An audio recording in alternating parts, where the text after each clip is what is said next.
খুবই আলোচিত একটি বিষয়, যেটা প্রধান উপদেষ্টার ডাক, টেলিযোগাযোগ ও তথ্য প্রযুক্তি মন্ত্রণালয়ের বিষয়ে বিশেষ সহকারীর বিরুদ্ধে এসেছে। দুদককে প্রভাবিত করার অভিযোগও তার বিরুদ্ধে এসেছে এবং যে প্রকল্পটি নিয়ে দুর্নীতির অভিযোগ ছিল সেই প্রকল্পটি নিয়ে তিনি আবার প্রসিড করছেন। এই বিষয়টা আপনারা আসলে জানতেন কিনা, কিভাবে দেখছেন? আমি খুব শর্টে উত্তর দিই, যদি এই ধরনের কোনো অভিযোগ থেকে থাকে তাহলে অবশ্যই সেটা খতিয়ে দেখা হবে এবং এটা ডিটেলস হয়তো আপনাকে দুদক এবং আইসিটি মিনিস্ট্রি আরও ভালো দিতে পারবে, কিন্তু এই ধরনের অভিযোগ সরকারের কাছে আসলে সরকার অবশ্যই খতিয়ে দেখবে এবং সেটা যথাযথ তথ্য প্রমাণ আছে কিনা সেটাই আছে, যদি থাকে তাহলে সেই পরিমাণ অ্যাকশন না হবে। কিন্তু সবচেয়ে বড় যেটা অভিযোগ, দুদককে প্রভাবিত করা, দুদককে যদি প্রভাবিত করে থাকে তাহলে আমরা দুদকের কাছে গেলে আসলে সঠিক তথ্য পাবো। আমার মনে হয় না দুদককে প্রভাবিত করা হয়েছে, এটা আমার ধারণা, কারণ দুদক এখন যেভাবে অপারেট করছে সেটা আমরা দেখতেই পাচ্ছি যে লাস্ট 15 বছরে দুদক কেমন ছিল আর এখন দুদক কেমন। বাট এখান যদি এই ধরনের, যেহেতু জিনিসটা অত্যন্ত কমপ্লেক্স, এই ধরনের যদি কোনো অ্যালার্মিং কোনো সিচুয়েশন থেকে থাকে সরকার অবশ্যই খতিয়ে দেখবে এবং সেই অনুযায়ী অ্যাকশনে যাবে। আচ্ছা, দুর্নীতি জিরো টলারেন্স এই সরকারের আমরা জানি, কিন্তু তারপরও আমরা দেখছি যে এখন আগের চেয়ে 1 লাখ টাকা জায়গায় 5 লাখ টাকা দিতে হয়, ঘুষের রেট বেড়ে গেছে, অভিযোগগুলো আমরা দেখছি।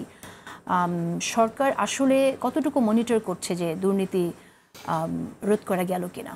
আচ্ছা, এই 1 লাখ টাকা থেকে 5 লাখ টাকা ঘুষ দিতে হয়, এটার যদি তথ্য প্রমাণ সহ যদি কোনো কোথাও পাওয়া যায় তাহলে সবচেয়ে খুব ভালো হয়, তাহলে আমাদের আরও, কারণ এটা তো অ্যালার্মিং। আর এটা মির্জা ফখরুল ইসলাম আলমগীর সাহেব বলেছেন, সো এটা অত্যন্ত অ্যালার্মিং ওনার মুখ থেকে শোনা, সো এটা অবশ্যই সরকার খতিয়ে দেখবে। কিন্তু আমি ওনাকেও বলবো যে উনি যদি এটা, যেহেতু সরকারের সাথে ওনার একটা যথেষ্ট কথাবার্তার জায়গা আছে, উনি যদি এটা তথ্য প্রমাণ দিতে পারে তাহলে আরও বেটার হয়, তাহলে এটার অ্যাকশনটা ড্রাস্টিকলি নেওয়া যাবে। দেখেন, দুর্নীতি এমন একটা জিনিস, করাপশন তো ওয়ার্ল্ড ওয়াইড হয়, এটা নিয়ে কোনো ইয়ে নেই।